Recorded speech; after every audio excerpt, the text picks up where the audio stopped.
I know that this week in Hong Kong, thousands of people will be making their views clear, demonstrating against the proposals on extradition which the government have put forward, extradition to China. It's a proposal, or a set of proposals, which strike a terrible blow, I think, and so do I think to most people in Hong Kong, and so does the international community, against the rule of law, against Hong Kong's stability and security, against Hong Kong's position as a great international trading hub. And the surprise is that the government in Hong Kong doesn't seem to understand that. It does make you wonder sometimes who actually runs Hong Kong these days. Is it the Hong Kong government, or is it the Joint Liaison Office acting on behalf of the communist regime in Beijing? Why is this important? Well, it's the latest in a number of things that have happened in recent years, which have tightened Beijing's grip on Hong Kong and which have profoundly worried people.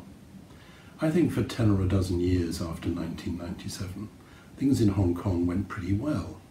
Of course they could have gone better. I'm sorry that Beijing throttled the development of democracy, much against the promises it had made earlier.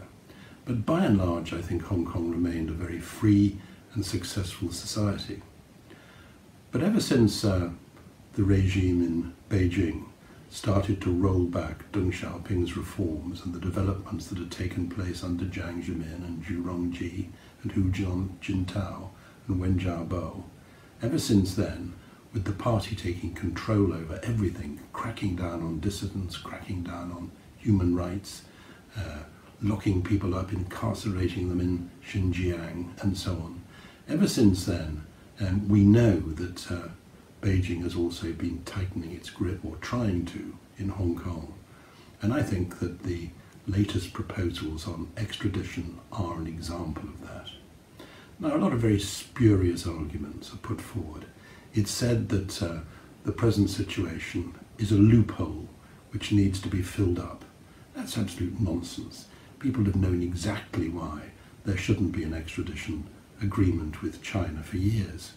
And many of the arguments put for the government's proposals don't actually pass the laugh-off-your-seat test. The argument that, well, it's better to have an extradition treaty than to abduct people illegally from Hong Kong. Are people really supposed to believe that? It's said that, well, of course, Western democracies in Europe have extradition agreements with China, but they're in a very different position to the position that Hong Kong is in. The reason why international chambers of commerce, why lawyers, why business around the world, why governments have raised their objections is very simple. Because what these proposals do is to remove the firewall between Hong Kong's rule of law and the idea of law which prevails in communist China.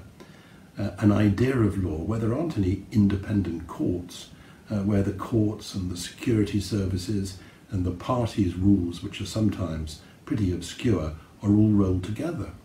That's why we've seen recently Canadian citizens locked up, taken as it were hostage against things happening in Canada itself under the rule of law there. So it's not surprising that people are so worried about what is happening.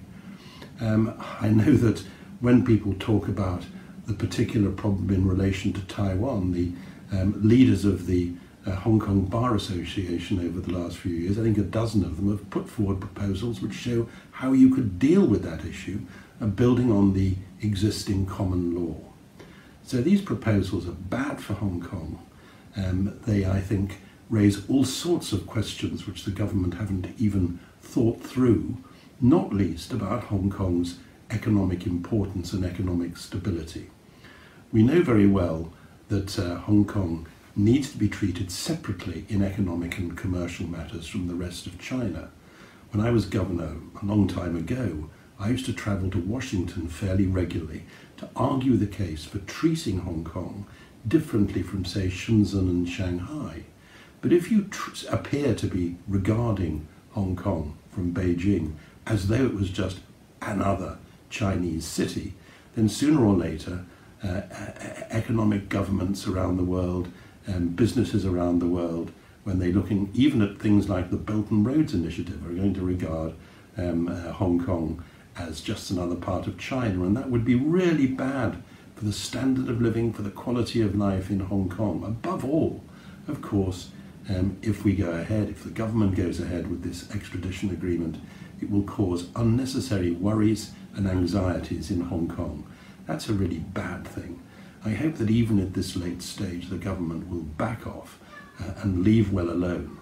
It doesn't have to happen, it shouldn't happen, and Hong Kong should carry on as a free society under the rule of law without having to worry about this extradition.